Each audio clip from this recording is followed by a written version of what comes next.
Hello friends, welcome to the expert academy. આજે આપણે એક નવી શરૂઆત ધ એક્સપર્ટ એકેડેમી કરવા જઈ રહ્યું છે, જેનું નામ છે champion revision batch.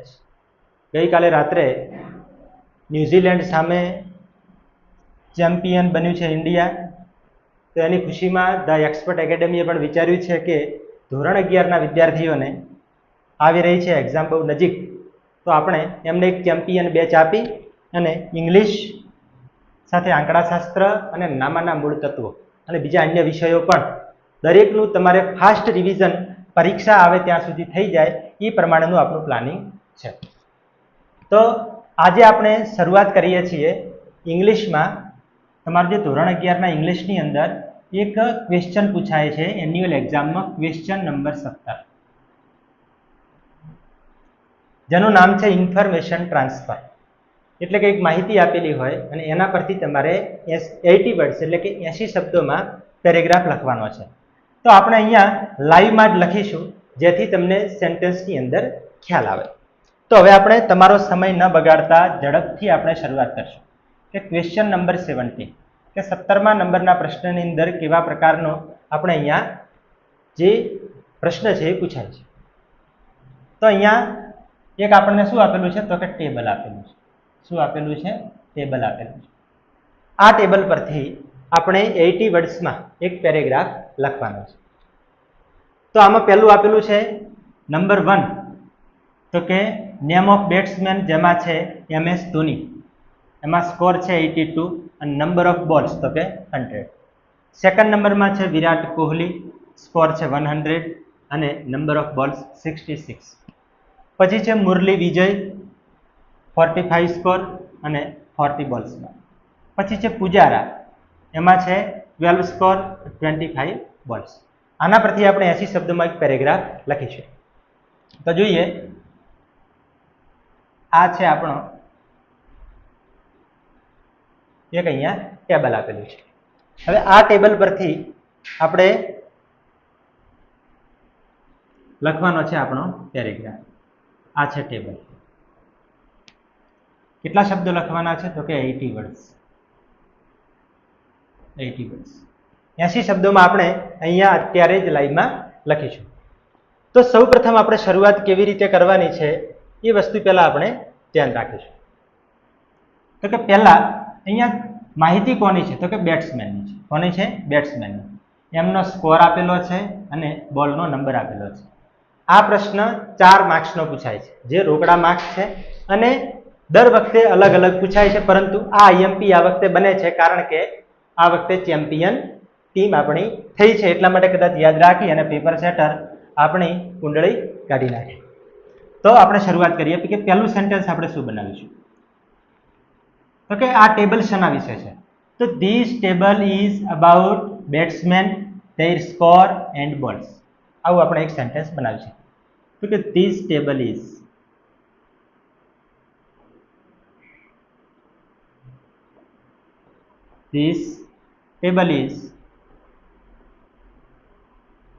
about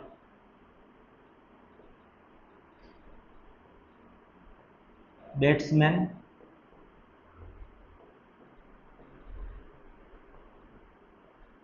their score and balls.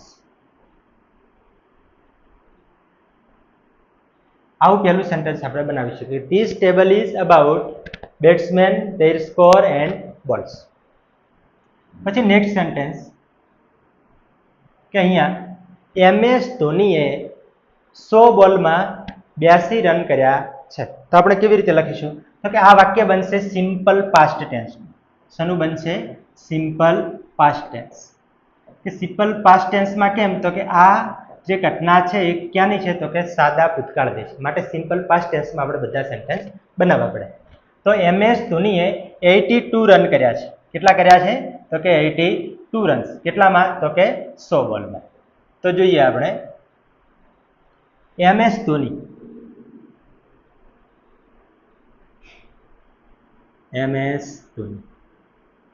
Score કર્યા, તો શું કરીશું? Scored 82 runs. કેટલામાં? તો કે 100 બોલમાંથી. તો ફ્રોમ 100 balls. આ થઈ ગયું આપણું બીજું વાક્ય. આ આપણા 1 માર્ક પૂરો. હવે બીજા નંબરે કોણ છે? તો કે વિરાટ કોહલી છે, જેણે 100 રન કર્યા છે 66 બોલમાં. હવે તમે આ પ્રમાણે 4 વાક્યો બનાવી શકો. ટોટલ કેટલા?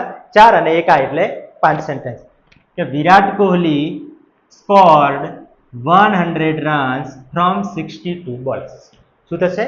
વિરાટ Kohli scored 100 runs from 66 balls. કે વિરાટ કોહલી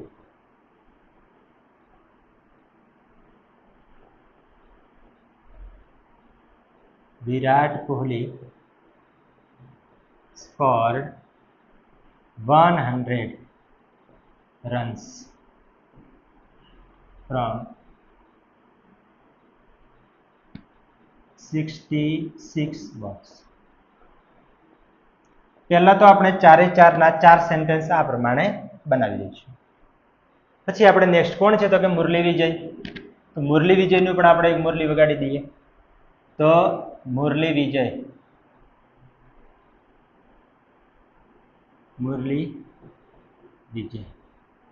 એને કેટલા રન કર્યા છે?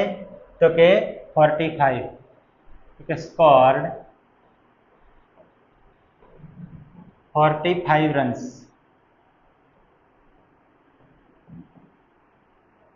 from 40 balls. બરાબર. આ થઈ ગયું આપણું ચોથું સેન્ટેન્સ. પછી પાંચમું સેન્ટેન્સ જોઈએ. તો કે આપણને આપેલો છે પુજારા. તો કે Pujara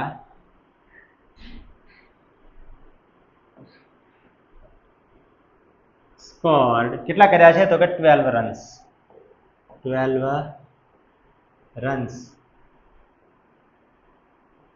from 25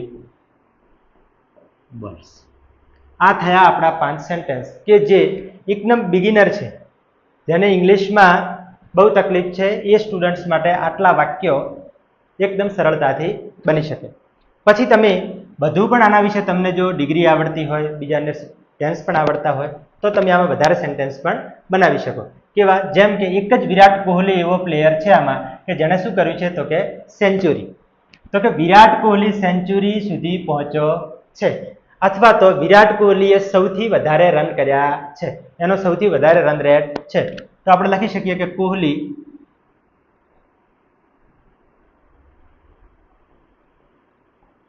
reached a century in this inning. આ ઇનિંગની અંદર સેન્ચુરી કોણે કરી છે? તો કે કોહલીએ સેન્ચુરી કરી છે. આવું આપણે લખી શકાય.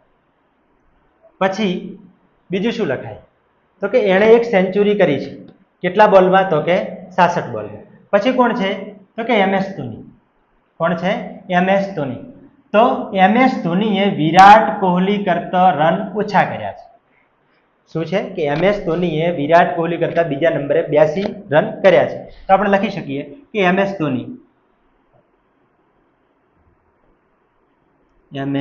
ધોની ગોટ એટલે કે મેળવ્યા fewer runs એટલે કે ઓછા run, fewer runs then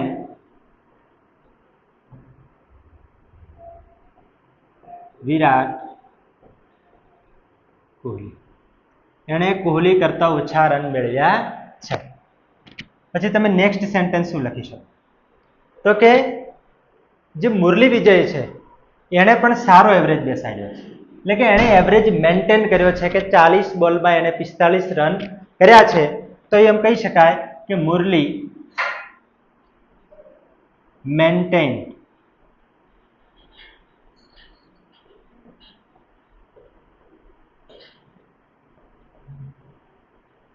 average. એણે એવરેજ મેન્ટેન કરી છે.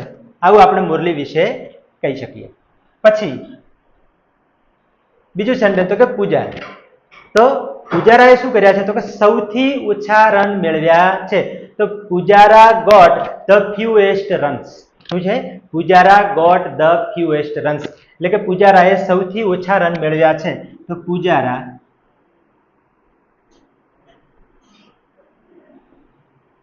ગોટ ધ ફ્યુએસ્ટ રન્સ, સૌથી ઓછા રન પુજારાએ મેળવ્યા છે. તમે આટલું અને આના કરતાં બીજું પણ વધારે લખી શકો છો. આપણે બીજા પણ એક્ઝામ્પલ ઘણા બધા જોવાના છે. તો તમને આટલું સમજાઈ ગયું છે કે પહેલા શું લખવાનું છે? તો કે this table is about batsman, there score and balls. શું છે? There balls. પછી નેક્સ્ટ શું લખી શકાય? તો કે MS Dhoni score 82 runs from 100 balls. Virat Kohli scored 100 runs from 66 balls. પછી મુરલી વિજય સ્કોર્ડ 45 રન્સ ફ્રોમ 40 બોલ્સ. અને છેલ્લું છે કે Pujara scored 12 runs from 25 balls. આટલું આપણે લખી શકાય. બીજું તો કે કોહલી રીચ્ડ અ સેન્ચુરી, કે કોહલીએ સેન્ચુરી કરી છે આ ઇનિંગની અંદર. MS Dhoni got fewer runs, fewer એટલે કે ના કરતા ઓછા રન. કોના કરતા? તો કે વિરાટ કરતા ઓછા રન મેળવ્યા છે. પછી મુરલી મેન્ટેન્ડ એવરેજ, મુરલીએ શું કર્યું છે? એવરેજ મેન્ટેન કર્યું છે, કારણ કે એણે 40 બોલમાં 45 રન કર્યા છે. પછી પુજારા ગોટ ધ ફ્યુએસ્ટ રન, સૌથી ઓછા રન પુજારાએ કર્યા છે. આ થયું આપણા બેઝિક લેવલના સ્ટુડન્ટ્સ માટે. હવે કેટલાક વિદ્યાર્થીઓને એમ હોય હું તો બહુ હોશિયાર છું, બરાબર છે, હું શેક્સપિયરનો શું કહેવાય એનો શિષ્ય છું અને મને ખૂબ આવડે છે. હા, તો પણ આપણે જોઈએ કે એનાથી વધારે લખવું હોય, પહેલાં તો આ સ્ક્રીનશોટ લઈ લો. હું પણ હેન્ડસમ છું, બરાબર? દેખાવું છું? રેડી છે? હવે આપણે બીજા સેન્ટેન્સ પણ બનાવીએ. સ્ક્રીનશોટ લઈ લેજો, તમારા માસીની સોગંદ છે, બરાબર? ચાલો. અમુક શું કરે, ખાલી મજા જ લેતા હોય. ઓહ, આવું કે મને આવડે.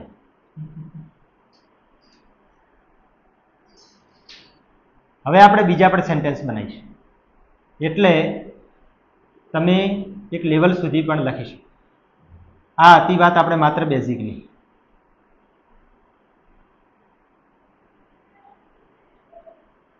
આમાં આપણે બીજા સેન્ટેન્સ બનાવીશું. આના પછી મિત્રો તમારે કયા ટોપિકનું રિવિઝન કરવું છે એ તમે કમેન્ટ બોક્સમાં જણાવજો, જેથી આપણે રિવિઝન કરાવી શકીએ. આપણે કોઈ વસ્તુ રેડીમેડ લઈને આવવાનું નથી, આપણે આપણા ઘરની પ્રોડક્ટ લઈને આવવાનું છે, બરાબર? કે અહીંયા આવીને આપણે તૈયાર લખીને આવ્યા, તમે મેં વાંચી નાખી, તમને એમ કે વાહ સાહેબ મજા આવી ગઈ, મસ્ત વાંચો તમે તો, એવું નથી કરવાનું. આપણે અહીંયા એસે પણ તમને આ રીતે જ લખાવાના છે, બરાબર? અને પરીક્ષામાં પૂરેપૂરા માર્ક્સ મેળવવાના છે. 12માં પણ તમને કામ લાગશે, બરાબર? ચલો, હવે આટલું આપણે રહેવા દઈએ. આપણે એટલા સુધી લખ્યું છે કે પુજારાએ સૌથી ઓછા રન મેળવ્યા છે. હવે આપણે લખીશું બીજું. તો બીજું શું લખી શકાય? હવે ફરી એકવાર આપણે નજર કરીએ કોના ઉપર? તો કે કોહલી બાપુ. તો કોહલી બાપુ શું કહે? તો કે મેં તો ભાઈ કે હાઈએસ્ટ રન કર્યા. કેવા કર્યા છે? હાઈએસ્ટ રન કર્યા છે. તો કેવો કહી શકાય? તો કે વિરાટ કોહલી આ ઇનિંગની અંદર સૌથી શ્રેષ્ઠ ખેલાડી છે. તો લખાય કે Virat Kohli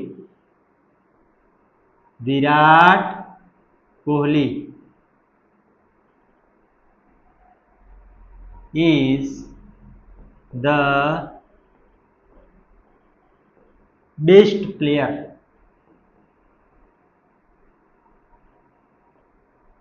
in this inning. આ ઇનિંગની અંદર સૌથી શ્રેષ્ઠ ખેલાડી છે કોણ? તો કે વિરાટ કોહલી, બરાબર છે? હા. પછી બીજું શું લખી શકાય? તો કે MS ધોનીએ જે 100 બોલમાં 82 રન કર્યા છે, એ ખરેખર કેવું છે? તો કે આ મેચની અંદર સારા રન પ્રાપ્ત કરવામાં એનો પણ ખૂબ મોટો રોલ છે. તો કઈ લખી શકાય કે MS Dhoni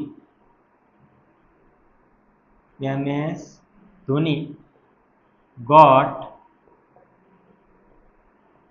really good runs in this inning. આ ઇનિંગની અંદર ખરેખર ખૂબ સારા એણે શું કર્યા છે તો કે રન મેળવ્યા છે. માટે એનું પણ કામ ખરેખર કેવું કહેવાય છે? ખૂબ સારું કહી શકાય. It is really better than. કોના કરતા સારું છે તો કે મુરલી એન્ડ પુજારા. દેન મુરલી. મુરલી કરતા સારું છે. મુરલી કરતા ખરેખર વધારે સારું કહી શકાય. પછી આપણે હજી વધારે લખવું શું લખી શકાય તો કે મુરલીએ 40 બોલની અંદર 45 સ્કોર કર્યો છે. કેટલો? એ 40 બોલની અંદર 45 રનનો જે સ્કોર કર્યો છે તેણે શું કર્યું તો કે એક એવરેજ મેન્ટેન કરી છે એવું આપણે લખ્યું હતું. એમ કહી શકાય કે મુરલીઝ રોલ ઇઝ ઓલ્સો. એ પણ કેવો છે તો કે ખૂબ મદદરૂપ છે આના માટે. Also helpful. એનો રોલ પણ કેવો છે? ખરેખર મદદરૂપ થયો હશે, એટલે કે થયો. Helpful in this inning. હવે તમે જેટલું વિચારો એટલું આની અંદર લખી શકાય. આપણે આટલું રાખીએ. વધારે તમારે સેન્ટેન્સ જોઈતા હોય તો એ કહેજો, આપણે ક્યારેક લેક્ચર લાઈવ હશે ત્યારે આપણે તમને સેન્ટેન્સ વધારે પણ લખાઈશું. તો આટલા તમે સેન્ટેન્સ લખો એટલે તમને 4 માંથી જો સ્પેલિંગ મિસ્ટેક બીજી ન હોય વ્યવસ્થિત લખ્યું હોય તો 3.5 આસપાસ તમને માર્ક્સ અથવા તો 4 પણ ક્યારેક દાતારી સાહેબ તમને આપી દે. તો આ છે આપણું ટેબલ 80 વર્ડ્સમાં. બીજા પણ આપણે અન્ય એક્ઝામ્પલ જોવા છે.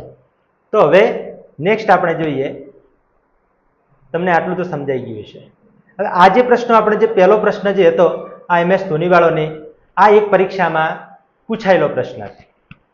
એના પછીનો આ છે તો આ પણ 2023 કે 24 એમ કે એન્યુઅલ એક્ઝામમાં પૂછાયેલો ક્વેશ્ચન છે. એટલા માટે આપણે આ બે પ્રશ્નો પહેલા રાખ્યા છે કે જેથી તમને ખબર પડે કે આ પ્રમાણેનું આપણે પૂછાય છે.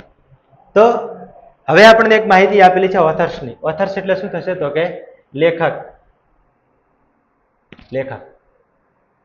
અહીંયા પણ આપણને એક શું આપ્યું છે તો કે ટેબલ આપ્યું છે. કેટલા વર્ડ્સ લખવાના તો કે 80 વર્ડ્સ. 80 વર્ડ્સમાં લખવાનું છે. ઓથર આપણને આપેલા છે, પછી એમની નોવેલ આપેલી છે, પછી પોયમ્સ આપેલી છે અને કેટલી પબ્લિશ થઈ એટલે કે પ્રકાશિત થઈ છે એના વિશે આપણને માહિતી આપી છે.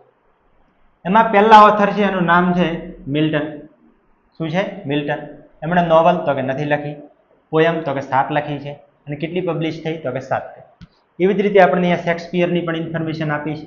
નોવેલ નથી લખી, 30 પોયમ્સ લખી છે અને 25 પબ્લિશ થઈ છે. પછી છે ડૉક્ટર જોન્સન. એમણે એક નોવેલ લખી છે, 15 પોયમ લખી અને 10 પબ્લિશ થઈ છે. આ પ્રમાણે ગોલ્ડસ્મિથ અને ડિકન્સની પણ આપણને અહીંયા માહિતી એટલે કે ટોટલ કેટલા છે 1 2 3 4 અને 5. 5 ઓથર્સ જે છે લેખકો એના વિશે આપણને અહીંયા માહિતી આપી છે અને એના વિશે આપણે લખવાનું છે. હું આનું બચ્ચું પણ સાહેબ જો એ આ સાઈડમાં લઈને આવ્યો એટલે આપણને ખબર પડે કે આ માહિતી ઉપરથી આપણે લખવાનું. હા, હવે અહીંયા આપેલું છે કે read this table and describe it in about 80 words. બરાબર, આવી સૂચના આપણે હોય છે. જે પ્રશ્ન નંબર છે 17. તો હવે આપણે આને પણ લખવાની શરૂઆત કરીએ.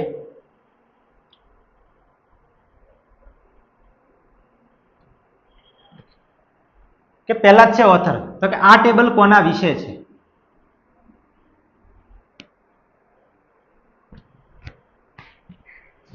તો પહેલા કોણ છે તો કે ઓથર્સ, તેમની નોવેલ્સ, પોયમ્સ. તો પહેલા લખી શકીએ કે this table is about authors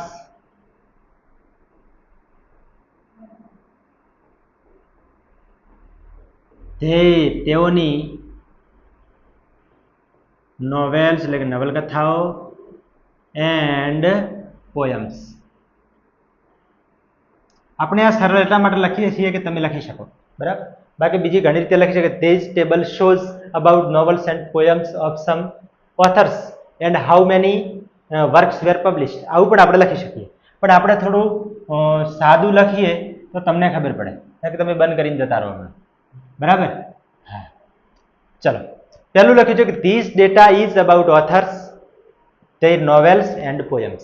એ કેટલીક નવલકથાઓ અને પોયમો અને એમના શું છે લેખકો આપેલા છે એની માહિતી આપણને આ ટેબલમાં આપેલી છે. તો પહેલા છે કોણ છે? માવજીભાઈ. ના, મિલ્ટન. કોણ છે? તો કે મિલ્ટન. પહેલું આપણે લખવાનું છે કે મિલ્ટન. શું? મિલ્ટન. એકદમ સહેલામાં સહેલું હોય તા તો મિલ્ટને શું કર્યું છે તો કે 7 પોયમો લખી અને 7 પબ્લિશ થઈ, બરાબર છે. તો પહેલું લખશું કે મિલ્ટન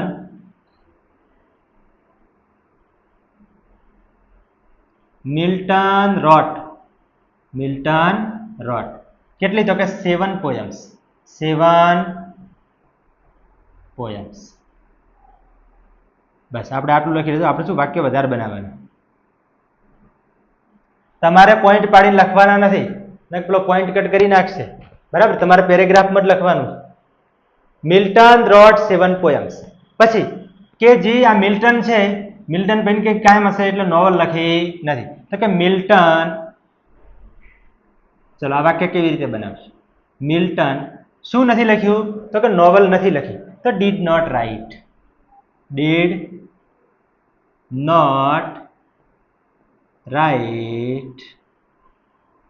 નોવેલ્સ. એમણે નોવેલ્સ લખી નથી, નવલકથાઓ એમણે લખી નથી. તો Milton did not write novels. જો કેટલા વાક્યો બને? 1 2 3 4 5 6 7 8 9 10 અને આના બનશે 5 એટલે 15 વાક્યો તો બની ગયા. તમારે પેલે અડધી પુરવણી ભરી નાખો તો એ ચાલે, પણ એટલું બધું ભરવાની નથી. આપણે ખાલી કેટલું અડધા ઉપર પેજ થાય એટલે ભયો સીધા ઘરે જતું રહેવાનું. હવે કોણ છે તો કે એમની 7 જે પોયમ્સ છે, પોયમ્સ 7 એમણે લખી છે અને 7 પબ્લિશ થઈ છે. કાં તો તમે લખી શકો કે 7 poems were published of Milton. શું? 7 પોયમ્સ વેર પબ્લિશ્ડ. કેમ? તો કે પેસિવમાં બનાવવું પડશે, કારણ કે પોયમો પબ્લિશ શું કરવી પડે, એ જાતે ના થઈ જાય, એટલા માટે પેસિવ વોઇસનું કે 7 poems were published of Milton. અથવા તમે લખી શકો મિલ્ટન્સ.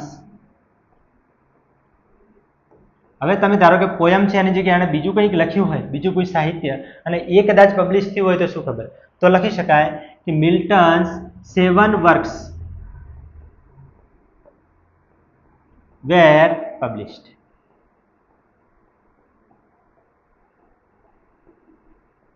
મિલ્ટન્સ 7 વર્ક્સ વેર પબ્લિશ એટલે કે મિલ્ટનની 7 કાર્યો જે છે એ પબ્લિશ થયા.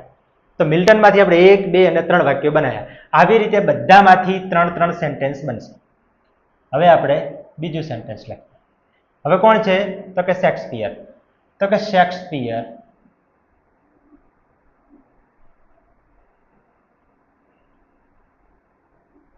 રોટ. શું લખ્યું તો કે 30 પોયમ્સ. 30 પોયમ્સ. એણે 30 પોયમ લખી. પછી હવે તમને આપણે ડીડ નોટ રાઇટ નોવેલ્સ. સરસ. તમે બોલો, મને આટલા અવાજ આવે છે, થોડું ધીમે બોલો, બરાબર.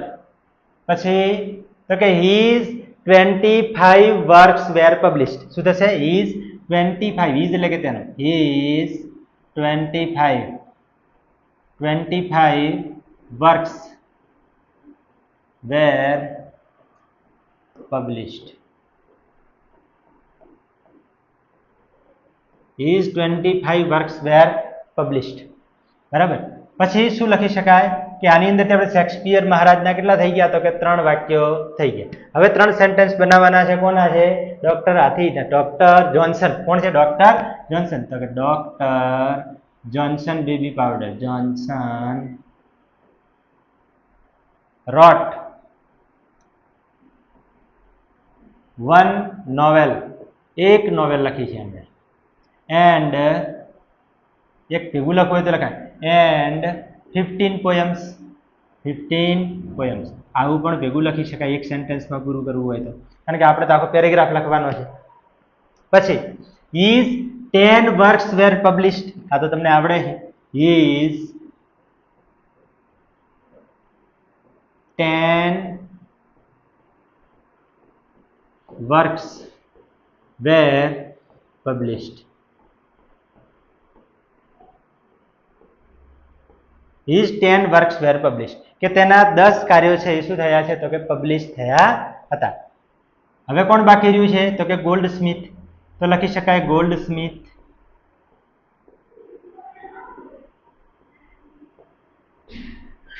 રોટ. શું રોટ કર્યું છે એને તો કે ભાઈ 4 novels. 4 novels. 4 novels and 2 poems. 2 poems. Goldsmith wrote 4 novels and 2 poems. હવે શું છે તો કે his one works were નહીં, his one work was published. શું થશે? his one work was published. તો his કોની? ગોલ્ડસ્મિથ ની વાત છે. his one work was published.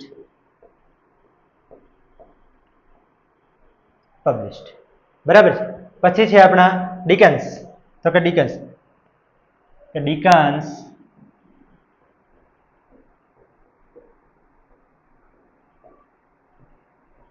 wrote 5 novels. 5 novels. હવે એણે એક પોયમ લખી નથી, તો he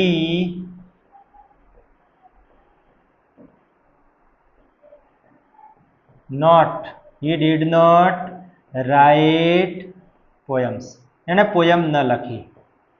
આ પ્રમાણે આપણે એના સેન્ટેન્સ બનાવી શકીએ કે 1 2 3 4 5 6 7 8 9 10 11 12 13 સેન્ટેન્સ થયા. હવે આ જે માહિતી આપણને આપેલી છે એમાંથી આપણે હજી એક જ સેન્ટેન્સ ખાલી બાકી રહે છે કે તો કે his 5 works were published. his 5 works were published.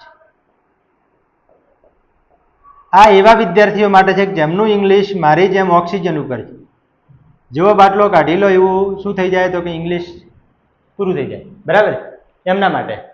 પછી કોઈ એવો હોય શેક્સપિયરના દાદાનો છોકરો અથવા મામાનો છોકરો, બરાબર, આને બહુ ઇંગ્લિશ આવડતું, એ ખાતો તો ઇંગ્લિશમાં, નાવતો ઇંગ્લિશમાં. કોણ તો કે શેક્સપિયર. બરાબર, બીજાને આપણે ઓળખતા નથી. તો આટલું આપણે જો લખો તો આપણે જો 11માં ઇંગ્લિશમાં જો ઓક્સિજન ઉપર હોઈએ તો નળી કદાચ હટી જાય. પણ કોઈને એમ થાય કે મને તો ખૂબ આવડે છે, પહેલા આનો સ્ક્રીનશોટ લઈ લો. કોઈને બાકી હોય તો સ્ક્રીનશોટ લઈ લેવો. બરાબર. હા, હવે આપણે જે શેક્સપિયરના મામાના છોકરા છે એમના માટે થોડું લખીએ, એટલે એમને પણ એમ ના થાય કે આ તો બધું સહેલું ભણાવી નાખ્યું. કોઈ અમને તો આવું તો અમને આવડે છે, કંઈક લેવલવાળું જોઈએ, તો ચલો થોડું લેવલવાળું જોઈએ, કે થોડોક ડિગ્રીનો આપણે ઉપયોગ કરીએ, થોડા અન્ય ટેન્સનો પણ ઉપયોગ કરીએ.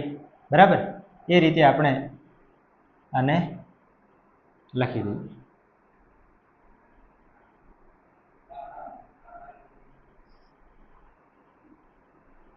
આના પછી તમારે કયા ટોપિકનું રિવિઝન કરવું છે, કયા ટોપિકમાં પ્રોબ્લેમ છે, આપણે આ રીતે જ લખીને ભણાવીશું. તમને આવી રીતે જો ન ગમતું હોય તોય તમે કહી શકો છો, તો આપણે બધું લખીને આવીશું. બેઠા વાંચશું બધા ભેગા થઈ. બરાબર, તમને ખબર ના પડે, મને ના પડે. બરાબર. અને જો તમને પસંદ હોય કે આવી રીતે ભણવામાં સારું છે કે તમે જાતે લખો, અમે જાતે સમજીએ, દરેક વસ્તુ આપણે ટેન્સ સાથે પણ થોડી ડિસ્કસ કરતા રહીએ.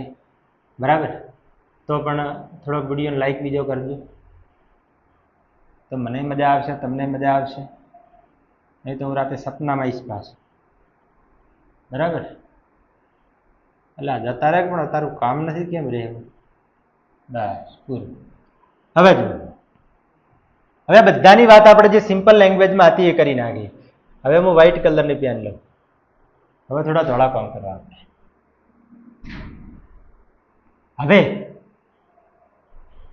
હવે લખવાનું છે કે થોડીક ડિગ્રીમાં આપણે જઈએ તો પહેલા આપણે પકડીએ શેક્સપિયર. તો કે સૌથી વધારે શું છે કે સૌથી વધારે પોયમ્સ કોણે લખી છે? તો કે શેક્સપિયર. લખી શકાય. તો કે શેક્સપિયરે સૌથી વધારે પોયમ્સ લખી. તો શેક્સપિયર શું લખીશું? તો કે શેક્સપિયરે સૌથી હાઈએસ્ટ પોયમ લખી. તો કે Shakespeare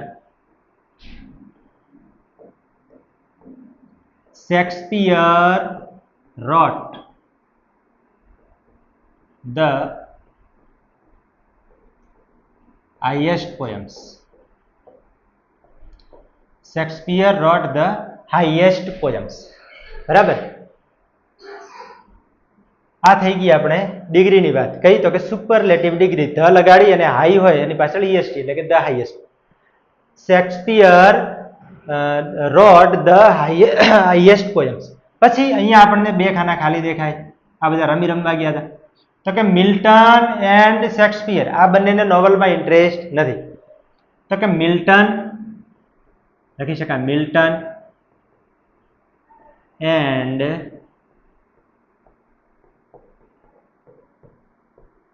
Shakespeare are not interested in novels. કે એમણે નોવેલ્સમાં ઇન્ટરેસ્ટ નથી. આવું પણ આપણે લખી શકાય કારણ કે એ લોકોએ ઇન્ટરેસ્ટ દાખવ્યો જ નથી. બરાબર. અને Dicken is not interested in poems. તો આ પણ લખી શકાય. Dickens is not interested in poems. એને પોયમ્સમાં કોઈ ઇન્ટરેસ્ટ નથી. જો આ પણ એક પછી છેલ્લા જ સેન્ટેન્સ છે કે શેક્સપિયર જે છે એને હાઈએસ્ટ પોયમ લખી. પછી Milton and Shakespeare are not interested in novel. Dickens is not interested in poems. આ પ્રમાણે આપણે લખી શકીએ. પછી જુઓ, પછી આની અંદર બીજું તમને શું દેખાય છે? તો કે સૌથી ઓછી પોયમ કોણે લખી છે? તો કે ગોલ્ડસ્મિથ. ગોલ્ડસ્મિથે સૌથી ઓછી પોયમ લખી. તો કે ગોલ્ડસ્મિથ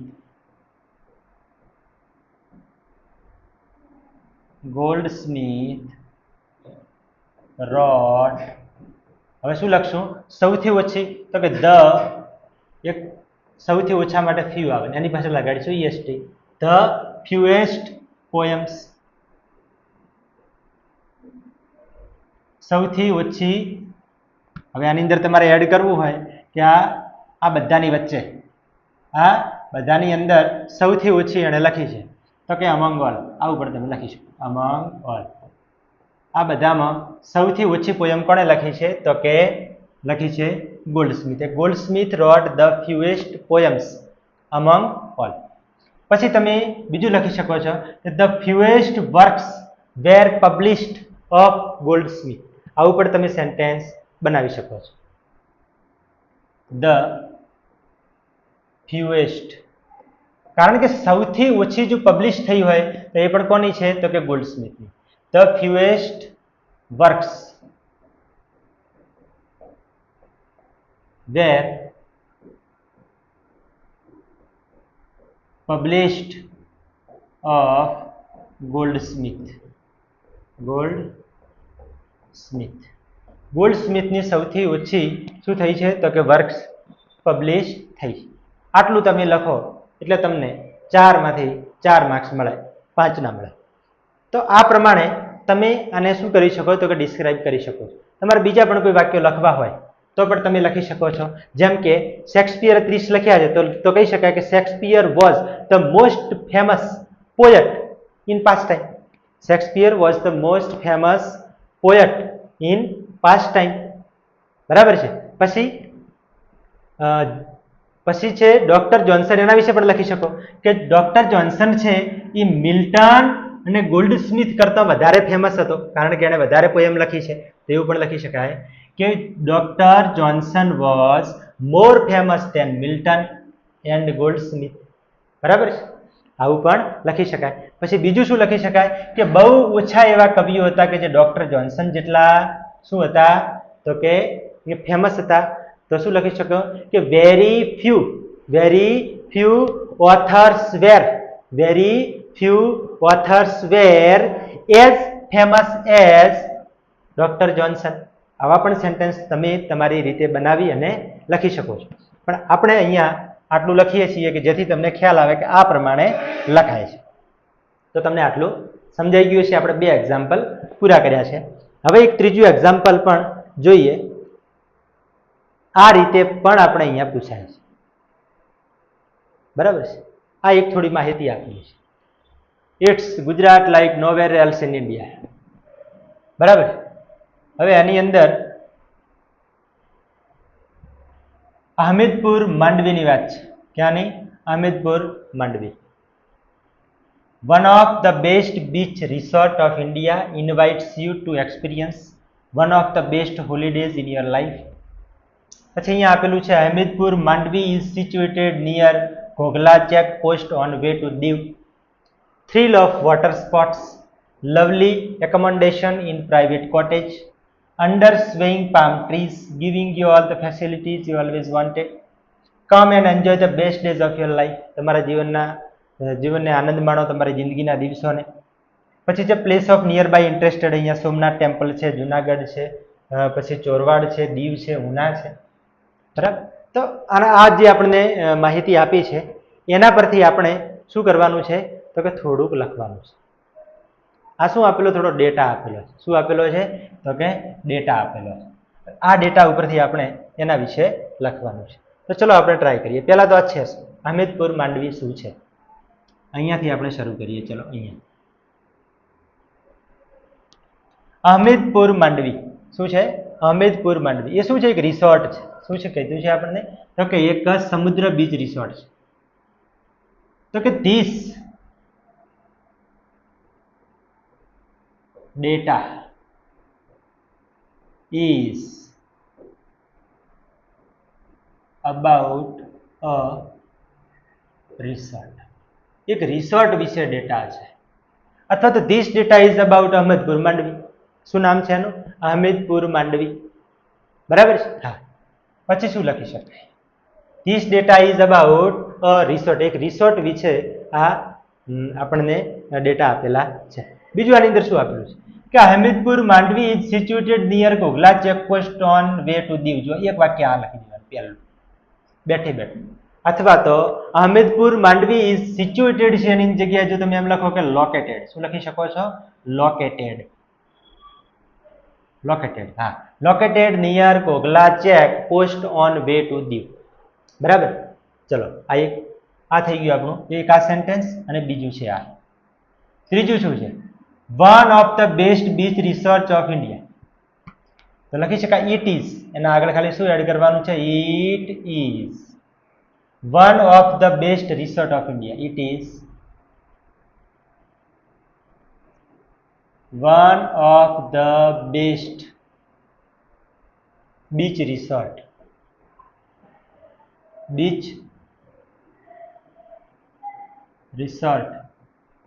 in India. શું છે તો કે ઇન્ડિયાના સૌથી શ્રેષ્ઠ બીચોમાંનો સૌથી શ્રેષ્ઠ છે બીચોમાંનો એક. તો ઇન્વાઇટ્સ યુ આપણને તમને આમંત્રણ આપે છે two experience one of the best holidays in your life. કે જીવનના સૌથી હોલિડેઝ જે આપણો સ્પેન્ડ કરવા માટે કે હોલિડેઝના ટાઈમ સ્પેન્ડ કરવા માટે આ શ્રેષ્ઠ પ્લેસ છે. તો લખી શકાય it is the best place two spend holidays. It is the best place. Best place છે શેના માટે? ટુ સ્પેન્ડ હોલિડેઝ એટલે કે રજાઓ. ટુ સ્પેન્ડ હોલિડેઝ સ્પેન્ડ કરવા માટે ખૂબ સારું છે. બેસ્ટ છે, સૌથી શ્રેષ્ઠ છે. બરાબર. આ પ્રમાણે આપણે લખી શકીએ. પછી છે થ્રીલ ઓફ વોટર સ્પોર્ટ્સ. તો લખી શકાય there is thrill of water sport. અથવા તો વી feel thrill of water sports here. આપણે શું કહીએ છીએ તો કે પાણી સ્પોર્ટનું શું કરીએ કે થ્રિલ એટલે કે રોમાંચ અનુભવીએ છીએ. We can feel thrill of water sports. આ પણ આપણે બેઠે બેઠું લખી શકીએ. બરાબર. પછી અહીંયા બીજું આપણે કે lovely accommodation in the private cottage under swing palm trees. આટલા સુધી બેઠું વાક્ય આ ચોથા નંબરે. આ પહેલું છે, આ બીજું છે, આ ત્રીજું છે, આ ચોથું છે, આ પાંચમું છે. આ કયા નંબરે લખવાનું છે બેઠો? A lovely accommodation in the private cottage under swing palm trees. તો કે આ આવશે છઠ્ઠા નંબરનું વાક્ય. બેઠે બેઠું લખી દો, તમારે કદી ખોટું પડે નહીં. એટલે 6 સેન્ટેન્સ આપણે થઈ ગયા. પછી અહીંયા આપણને થોડું માહિતી અહીંયા આપે છે કે giving you all facilities you always wanted. તો આ બીચ જે છે, આ રિસોર્ટ છે, ઇટ gives શું આપે છે? All the facilities. gives all the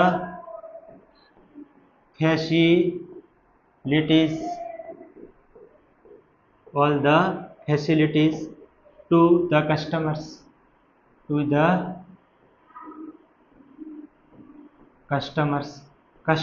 ને ખૂબ સારી સેવાઓ ફેસિલિટીઝ આપે છે. હવે બીજું કે it gives all the facilities to the customers, કે કસ્ટમર્સને એ બધી જ ફેસિલિટીઝ પૂરી પાડે છે. પછી બીજું આની અંદર શું છે? Place of nearby interest. બરાબર, કે આની અંદર ઇન્ટરેસ્ટિંગ વસ્તુ શું છે? તો there are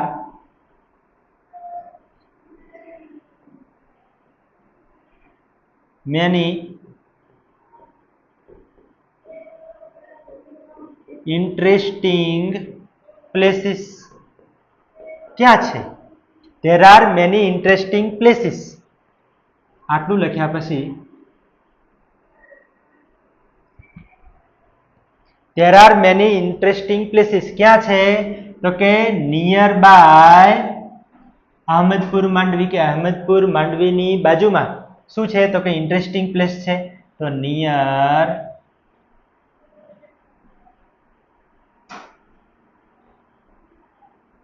અહમદપુર માંડવી, આવું આપણે લખી શકીએ. અહમદપુર માંડવીની બાજુમાં મેની ઇન્ટરેસ્ટિંગ પ્લેસીસ આવેલા છે. કે જો આપણે જઈએ તો એનાથી સાસણગીર તો કે 120 kilometre, Somnath temple 100 kilometre, Una 10 kilometre, Diu 1.8 kilometre, પછી છે ચોરવાડ તો કે 125 કિલોમીટર, જુનાગઢ 185 કિલોમીટર. તો આપણે લખી શકીએ કે Sasangir is 120 kilometres away from this beach. કે આ બીચથી 120 કિલોમીટર દૂર શું છે? તો કે સાસણગીર છે. તો Sasan Gir is 120 kilometres away from Ahmedpur Mandvi. શું લખાય? તો કે સાસણગીર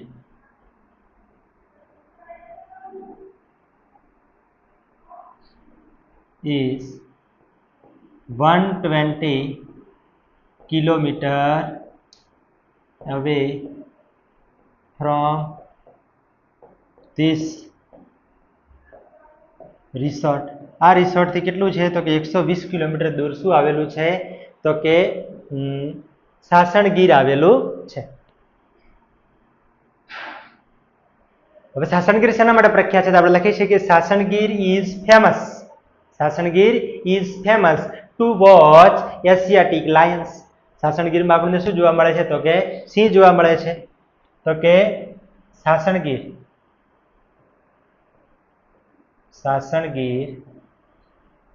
is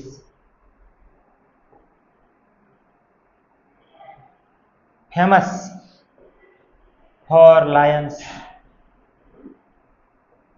આવું પણ લખી શકાય કે સાસણગીર જે છે એ લાયન્સ માટે શું છે? તો કે પ્રખ્યાત છે, એટલે કે ફેમસ છે. આ રીતે આપણે આની અંદર સેન્ટેન્સ લખી શકીએ. કેટલા સેન્ટેન્સ થાય છે? 5. અહીંયા એક છઠ્ઠું હતું, આ 7, પછી અહીંયા 8, આ 9 અને 10 સેન્ટેન્સ થયા. બીજા પણ તમારે લખવા હોય તો લખી શકીએ આ જ રીતે કે સોમનાથ ટેમ્પલ ઇઝ કેટલું છે તો કે 100 કિલોમીટર્સ અવે ફ્રોમ હિયર, અહીંથી 100 કિલોમીટર દૂર છે. ચલો લખી દઈએ કે Somnath temple is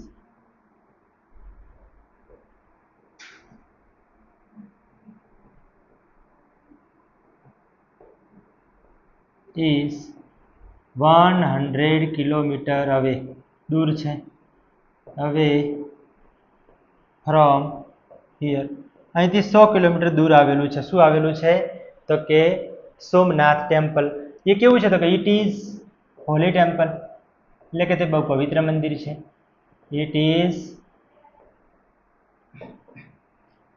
Holi temple, એ કેવું છે પવિત્ર ટેમ્પલ છે. જુનાગઢ છે, ઉના છે, બસ આ પ્રમાણે સેન્ટેન્સ તમે બધાનું એક એક બનાવો. ખાલી આ 1 2 3 અને 4, એમાં 2 તો આવી ગયા, એટલે આ 10 11 અને 12 વાક્ય, 12 અને 4 આ 12 ને 4 16 સેન્ટેન્સ આ પ્રમાણે આની અંદરથી બની શકે છે.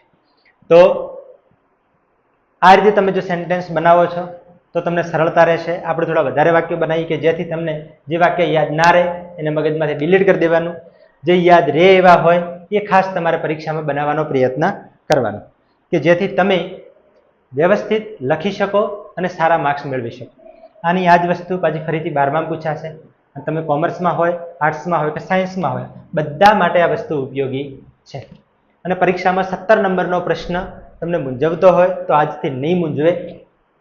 મને એવું લાગે છે કે આટલા સિમ્પલ સેન્ટેન્સ જો તમે બનાવો તો તમને માર્ક્સ મળે જ. કે આ પ્રમાણેનું જો આપણને કોઈ માહિતી આપેલી હોય તો આ પ્રમાણે આપણે આના સેન્ટેન્સ બનાવી શકીએ છીએ. તો ચલો, તમારે સ્ક્રીનશોટ લેવો હોય તો તમે લઈ શકો છો. અને એકવાર લખવાનો પણ જાતે ટ્રાય કરવો કે જેથી તમારે પરીક્ષામાં કોઈ પણ પ્રકારની તકલીફ રહે નહીં. બરાબર. તો હવે આપણે નેક્સ્ટ જોઈએ.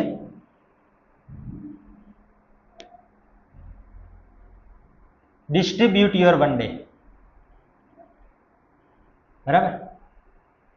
ઇનટુ 3 પાર્ટ્સ, 3 ભાગમાં તમારા દિવસને શું કરો તો કે ડિસ્ટ્રીબ્યુટ કરો, વિભાજિત કરો. શું કરો? વિભાજિત કરો. Distribute your one day. પછી 8 hours work for work, 7 hours for sleep, 9 hours for 3 hours, 3 Fs and 3 S.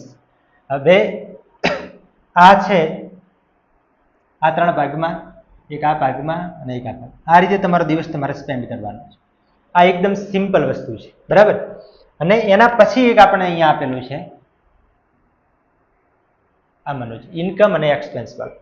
હવે આ બે જે છે એ તમારે જાતે ટ્રાય કરવાનો છે. શું કરવાનો છે?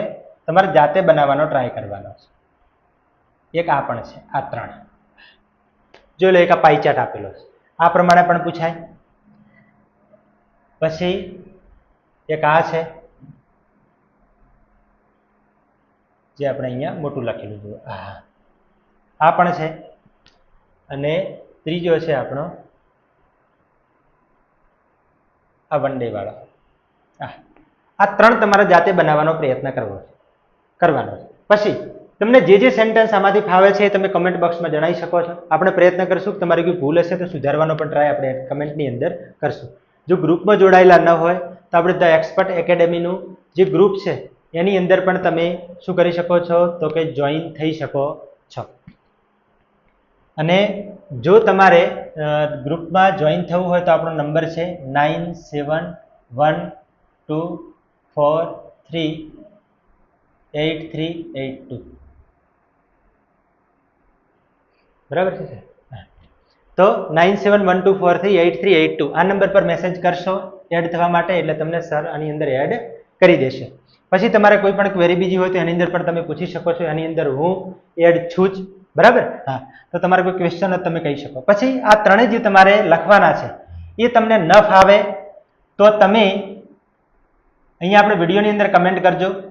આપણે આ પણ તમને સોલ્વ કરાવી દઈશું એક વિડીયોની અંદર. બરાબર. 5 વાગે આપણું જે લેક્ચર આવે છે એ આપણું એક્સ્ટ્રા લેક્ચર રાખીને પણ તમને સોલ્વ કરાવશું. બરાબર છે? કે આની અંદર જુઓ કે ફેલ થયેલા જે સ્ટુડન્ટ્સ છે મેથ્સની અંદર 26%. આ એકદમ સિમ્પલ છે. તમને જો અત્યારે હાર્ડ લાગતું હોય તો ચિંતા કરવાની જરૂર નથી. આપણે સોલ્વ તમે કહેશો, જો તમે કમેન્ટ બોક્સમાં જણાવશો તો આપણે ચોક્કસપણે આ વસ્તુ આપણી જોડે તૈયાર જ છે, ખાલી લખવાનું છે. બરાબર. તો વિડીયો ગમ્યો હોય તો લાઈક કરવાનું ભૂલતા નહીં. જો નવા હોય તો સબસ્ક્રાઇબ કરવાનું ભૂલતા નહીં. તમારા મિત્રો જો આવા હોય બહુ હોશિયાર ઇંગ્લિશમાં તો એમને પણ શેર કરવાનું ભૂલતા નહીં. બરાબર છે. વિડીયો ગમ્યો હોય તો ચોક્કસ લાઈક કરજો. અને હવે પછી તમારે કયો ટોપિક જોઈએ છે, આપણે આ પ્રમાણે જે પેરેગ્રાફ તમારે પૂછાય છે 6 માર્ક્સમાં, બરાબર છે, જેમ કે ઈચ વન ટ્રી વન છે, હેલ્થ છે, આવા પ્રમાણેના જે ભલે કાર્ટૂન સિરીઝ છે, કોઈ પણ પ્રકારનો એસે છે, આપણે આ પ્રમાણે જ લખશું. પણ તમારી ઈચ્છા એવી હોય કે ના સર લખેલો હોય તો મજા આવે, લખેલો તૈયાર હું અહીંયા વાંચી દઉં, તો આપણે એવી રીતે લઈને આવશું. પણ મારી ઈચ્છા એવી છે કે આપણે અહીંયા જ લખીએ કે જેથી તમારે પ્રેક્ટિસ થાય અને તમને વધુ ને વધુ આવડે. અને ક્યારેક આપણે લાઈવ સેશન હશે, કોઈ લગભગ એસેના 1-2 લેક્ચર આપણે લાઈવ રાખશું કે જેથી તમે સેન્ટેન્સ કહો અને હું અહીંયા લખી શકું, કે તમારા વિચારો પણ અહીંયા રજૂ થાય. તો ચલો મિત્રો, જય હિન્દ, જય ભારત.